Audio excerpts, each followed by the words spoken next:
O dia 19 de março de 2010 era só mais um como outro qualquer, até que uma pessoa que caminhava pela trilha regional Ganso Galopante, que é uma trilha ferroviária de 55 km conectando Victoria, Colômbia Britânica e a cidade fantasma de Laketown, no Canadá, acionou a polícia. Os policiais ficaram perplexos ao saberem que um corpo carbonizado foi descoberto escondido dentro de uma bolsa de hóquei. A polícia ainda não sabe o nome da mulher cujo corpo foi gravemente queimado debaixo de uma ponte na trilha do Ganso Galopante. Eles falaram com as famílias de várias mulheres desaparecidas, incluindo a família de Kimberly Proctor, de 18 anos. Posteriormente, usando registros dentários, foi possível determinar que de fato a vítima era Kimberly, mas quem havia ceifado sua vida? E por qual razão? É isso que eu vou lhes contar no vídeo de hoje, então se você se interessa por esse tipo de conteúdo, eu peço desde já que deixe aí o seu gostei e se inscreva no meu canal. E se quiser e puder, se torne um membro, porque além de ajudar o canal financeiramente para que eu possa continuar produzindo o meu conteúdo, você também vai ter acesso ao nosso grupo exclusivo para apoiadores que fica no WhatsApp. E o seu nome aparecerá no final dos vídeos, então se puder, se torne um membro porque isso ajuda demais. E se quiser, me siga no meu Instagram, que é esse aqui que aparece na tela. Então, dados os recados, vamos pro caso.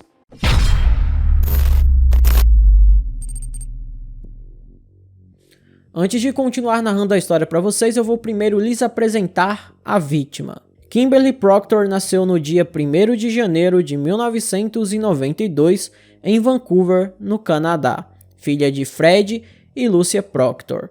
Kimberly cresceu sendo apaixonada por animais e teve vários bichinhos de estimação. No entanto, ela sofria muito bullying por ter TDAH e isso a levou a sofrer de ansiedade e eventualmente a mudar de escola, indo estudar na Pacific Secondary School. Nesse colégio, Kimberly fez amizade com dois garotos, Cruz Wellwood e Cameron Moffett, com quem ela passava bastante tempo todos os dias. Na manhã do dia 18 de março de 2010, a mãe de Kimberly deu um beijo de despedida na filha antes de sair para o trabalho. Kimberly estava muito feliz pois havia acabado de descobrir que tinha crédito suficiente para se formar no ensino médio. E ela estava muito animada porque assim ela conseguiria ser voluntária em um santuário de animais. Kimberly deveria ser babá no final daquela tarde e depois do trabalho voltaria para casa para preparar o vestido de sua formatura.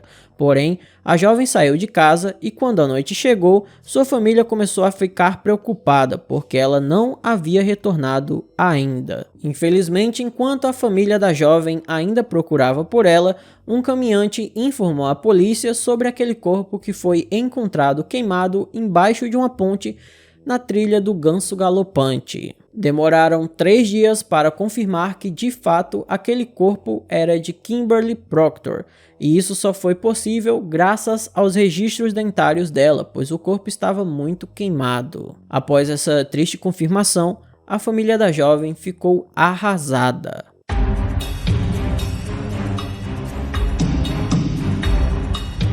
Os policiais decidiram ficar de olho em postagens e comentários na internet, tentando buscar por pistas, e foi assim que os investigadores do caso descobriram que um garoto chamado Cruz havia contado para sua namorada online que ele havia tirado a vida de Kimberly. Essa confissão veio enquanto os dois conversavam em um chat do jogo World of Warcraft, que é um MMORPG bastante famoso.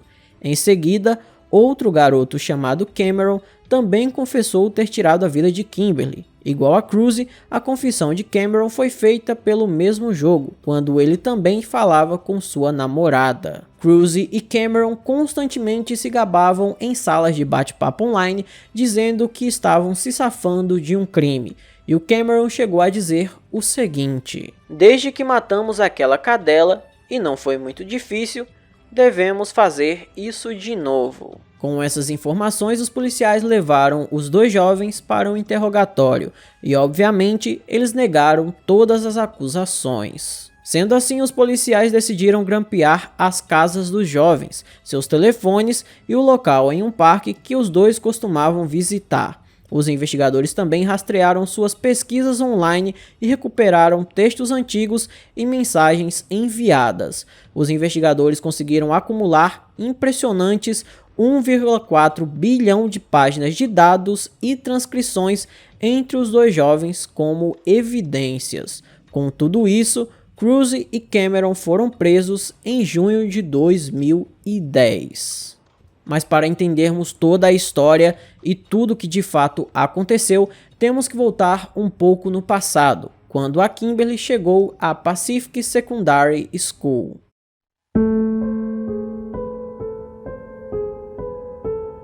Quando chegou nessa nova escola, Kimberly se viu cercada de alunos com um longo histórico de violência. Um de seus colegas mais próximos, Cruise Wellwood, de 17 anos, estava na escola justamente por causa de seu histórico de violência. Ele já havia quebrado o nariz de um aluno e em outro incidente atingiu um colega na cabeça com uma corrente. Cruise também foi descrito por seus professores como antifeminino. Seu pai abandonou sua família quando ele ainda era um bebê e naquela época seu pai estava cumprindo uma sentença de prisão perpétua por agredir e ceifar a vida de uma garota de 16 anos.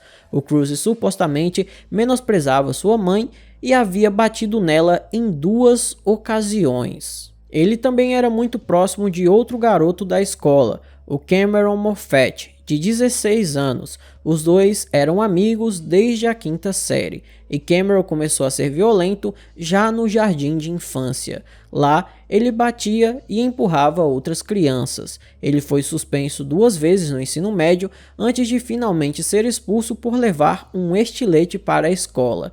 Cameron também era violento com sua irmã e animais de estimação em casa. Constantemente, os dois faltavam às aulas juntos. Eles consumiam maconha e bebiam álcool desde seus 10 anos de idade. E à medida que foram crescendo, eles começaram a usar drogas mais pesadas. No entanto, como Kimberly não sabia de nada disso, ela acabou se tornando amiga desses dois garotos. Kimberly, Cruise e Cameron começaram a ficar muito tempo juntos na escola, porém Kimberly começou a namorar um garoto chamado Zack, que logo partiu seu coração e terminou o relacionamento. A Kimberly teria contado tudo a Cruise e Cameron enviando mensagens para ambos, e os dois teriam visto isso como uma oportunidade para começar a flertar com ela. No entanto, desde o começo, a Kimberly frustrou todos os avanços de Cameron, mas ela ainda saiu por um tempo com Cruise,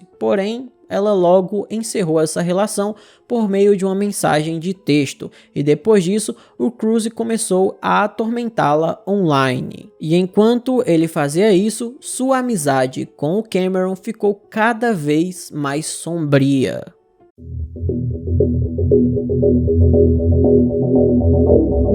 Os dois compartilhavam fantasias sobre agressão e assistiam a filmes adultos violentos juntos, e logo começaram a beber sangue. Foi nessa época que Cruise procurou Kimberly dizendo que queria se desculpar e pediu para se encontrar com ela no dia seguinte. Sem saber dos planos reais de seu até então amigo, Kimberly concordou. Enquanto isso, Cruise e Cameron trocavam mensagens de texto, dizendo o seguinte: "Vou arrancar o piercing do nariz dela e queimá-lo. Queime sua carne. Por que não mantê-la amarrada e viva? Isso é o que vou fazer, mas primeiro preciso deixá-la chapada e possivelmente seduzi-la." E assim chegamos à manhã do dia 18 de março de 2010, quando a Kimberly se encontrou com esses dois rapazes. Os três teriam conversado um pouco e em seguida foram até a casa do Cruise. Chegando lá, os dois atacaram a Kimberly. Eles teriam amarrado seus pulsos e tornozelos e enfiado uma meia em sua boca, depois lacrando com fita adesiva. Os dois teriam se revezado violando a Kimberly por horas e depois teriam a colocado ainda viva dentro de um freezer.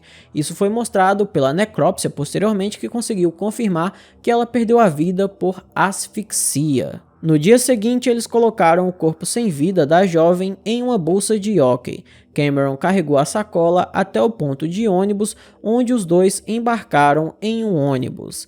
Eles então seguiram até a trilha do Ganso Galopante e em seguida eles levaram o corpo de Kimberly para baixo de uma ponte e cobriram com combustível e atearam fogo. Mais tarde naquele dia, o Cameron tomou um brunch com sua avó, como se nada tivesse acontecido, e o Cruise passou o resto do dia com uma namorada. E somente no dia seguinte, o corpo da Kimberly foi encontrado por um caminhante que passava na trilha do Ganso Galopante. Por fim, os dois jovens se declararam culpados de assassinato em primeiro grau e indignidade de restos humanos. Eles foram condenados como adultos, embora ambos fossem menores de idade na época do crime.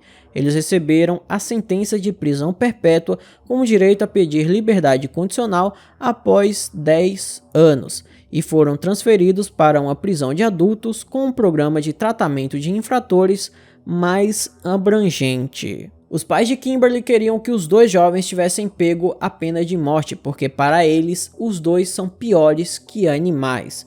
Porém, até hoje, tanto o Cruise quanto o Cameron estão vivos dentro da prisão.